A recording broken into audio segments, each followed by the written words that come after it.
Bonjour à tous, bienvenue sur cette nouvelle vidéo portant sur le marché des altcoins. À la suite de notre dernière vidéo expliquant pourquoi investir au long terme dans les alts était une mauvaise idée, nous avons mentionné le fait qu'hormis Bitcoin, les cryptos ont une structure que l'on peut qualifier de mini bear market. Et ceci se voit clairement sur le chart Total 3. Après avoir formé deux jambes haussières en 2023 et 2024, le marché des alts vient de clôturer plusieurs chandelles hebdomadaires bearish. Comme vous pouvez le voir ici, il a clairement cassé son support de décembre et est en plein dans une tendance baissière qui se caractérise par des hauts de plus en plus bas et des bas de plus en plus bas. Lorsque ces structures se forment, il faut s'attendre à ce qu'elles continuent, ou du moins à ce que le marché rentre dans une consolidation prolongée.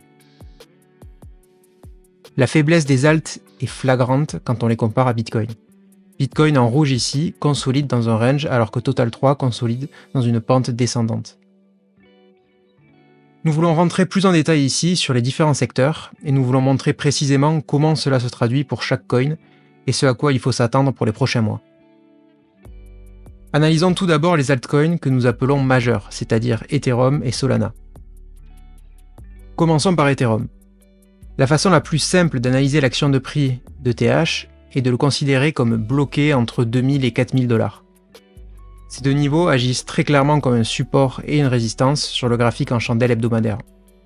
Donc tant que son comportement ne change pas, nous devons nous attendre à ce qu'il oscille entre ces deux extrêmes. Comparé à Bitcoin, qui continue sa phase d'expansion, nous pouvons considérer qu'Ethereum est un moins bon investissement à l'heure actuelle. Il est très important de continuer à observer le chart ETH-BTC.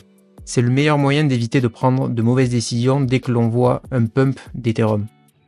Si nous réfléchissons en termes de cycle, le ratio ETH-BTC est dans une très mauvaise posture.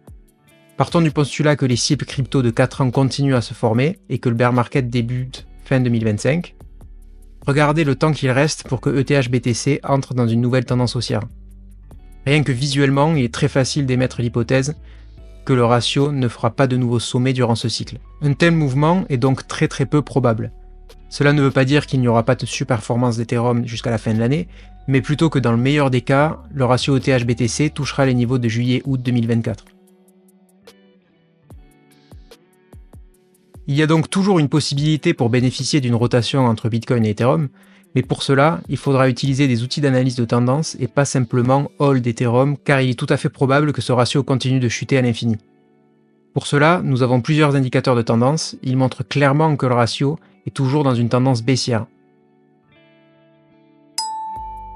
Nos indicateurs et toutes nos analyses sont accessibles sur notre site meridianresearch.fr en devenant membre pour moins de 50 € par mois. Pour tout abonnement annuel, profitez de 100 € de réduction. Pour plus d'informations, cliquez sur le lien dans notre bio YouTube. Une fois que nous verrons nos indicateurs commencer leur transition, nous envisagerons une rotation vers ETH pour bénéficier de la potentielle surperformance. Mais d'ici là, essayez de deviner un retournement et voie à l'échec, et c'est ce qui a coûté le plus aux investisseurs en 2024. Maintenant, concernant Solana, l'autre altcoin majeur favori. Le constat est plus ou moins le même que pour Ethereum, à la différence qu'il n'a pas chuté de façon aussi dramatique. En termes de clôture journalière, il a respecté son support des 180 $. Si nous comparons avec les autres altcoins, il a une structure moins bearish, qui correspond plus à une consolidation de façon similaire à Bitcoin. Comme vous pouvez le voir, il y a besoin d'encore beaucoup de temps pour voir Sol faire de nouveaux ETH. Nous voulons mettre en lumière, en comparant les charts Sol BTC et ETH BTC, une possibilité que Sol ne surperforme plus BTC durant ce cycle. En 2020 et 2021, ETH a réalisé une très forte surperformance face à Bitcoin. Le ratio a ensuite stagné pendant 2 ans avant de rentrer dans sa chute prolongée. Maintenant, regardez le ratio Sol-BTC. Sol a fortement surperformé Bitcoin en 2023 et le ratio est maintenant complètement plat. Cela nous rappelle exactement le comportement de ETH-BTC depuis le dernier cycle. Il devient donc capital si vous êtes intéressé au alt de regarder le ratio Sol-Bitcoin pour voir si celui-ci entre dans une tendance baissière prolongée. La résistance correspondant au top de 2021 est une zone qui peut bien sûr être touchée, mais tous ceux qui vous disent que c'est une certitude vous mentent. Donc pour que Sol reste intéressant pour la suite du cycle, il devient impératif que le ratio Sol-Bitcoin ne perde pas ce support. Maintenant que nous avons vu les altcoins majeurs, passons à un autre secteur, potentiellement celui qui a attiré le plus d'attention des investisseurs l'année dernière, les meme coins. Analysons les plus connus. Commençons par PP. PP a complètement retracé son pump post-élection de Trump et est retourné à l'origine de l'impulsion.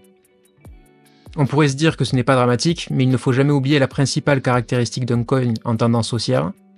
Il évolue en formant des bas de plus en plus hauts. Or ici, ce n'est plus le cas. Depuis 2024, il a formé 3 jambes haussières. Si vous regardez le comportement des altcoins lors des cycles précédents, vous remarquerez qu'ils ont une tendance à ne former que 3 jambes avant leur top du cycle. C'est donc un mauvais signe pour ce coin. D'après l'action de prix, nous nous attendons à ce qu'il ait besoin d'une longue phase d'accumulation sans réelle appréciation de prix avant de potentiellement repartir vers son ATH. Ce qui correspondrait à environ fin 2025. Il peut aussi tout à fait rebondir ici pour punir les shorts et former un lower high, et ce type d'action de prix marquerait la fin pour PP durant ce cycle. Maintenant, regardons un autre coin bien connu dans l'univers crypto, WIF. Quand vous voyez ce chart, vous vous dites sûrement que tout le monde a capitulé, que plus personne ne va vendre et que le prix va repartir à la hausse. Mais il est improbable de le voir rebondir en ligne droite comme ceci. De plus, nous ne voyons pas pourquoi un support se formerait ici, car ce niveau ne correspond à aucun niveau important. WIF a clairement formé un double top, qui est une structure classique de fin de bull run. Donc au mieux, il pourrait rebondir pour former un top moins haut que les précédents, et nous ne le voyons pas revenir à son ATH dans ces conditions.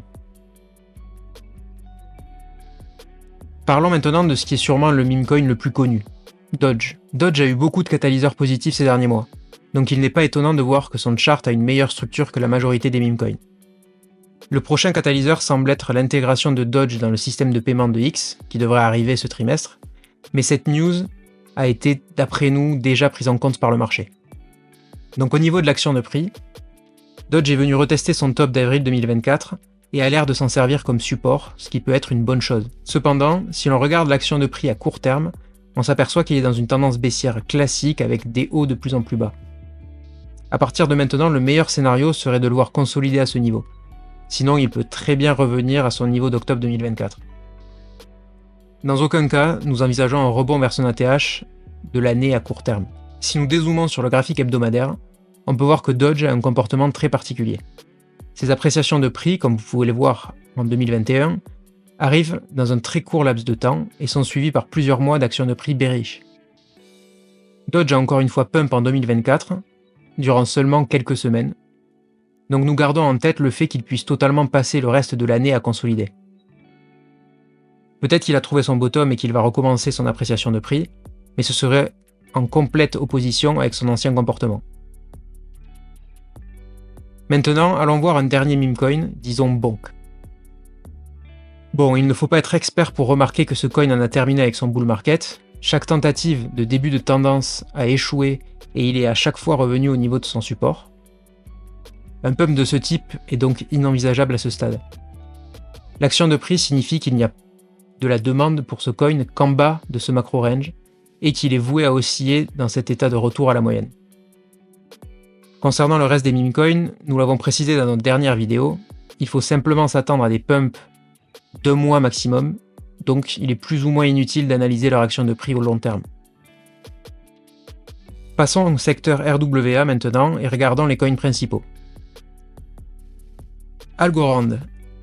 Il a cassé toute sa structure haussière lors du dernier dump et n'a pas réussi à transformer son top de 2024 en support, contrairement à Dodge.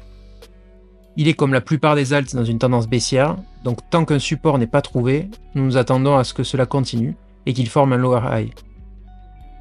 À partir de cette structure, il a au mieux devant lui une période de stagnation. Concernant Ondo, nous pouvons faire le même constat. La différence majeure entre Ondo et Algorand est cette wick de lundi dernier.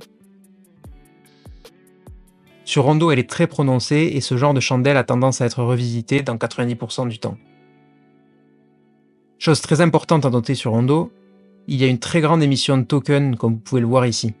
La plupart des gens ne regardent pas le market cap et se concentrent seulement sur le prix, alors que c'est une donnée tout aussi, voire plus importante.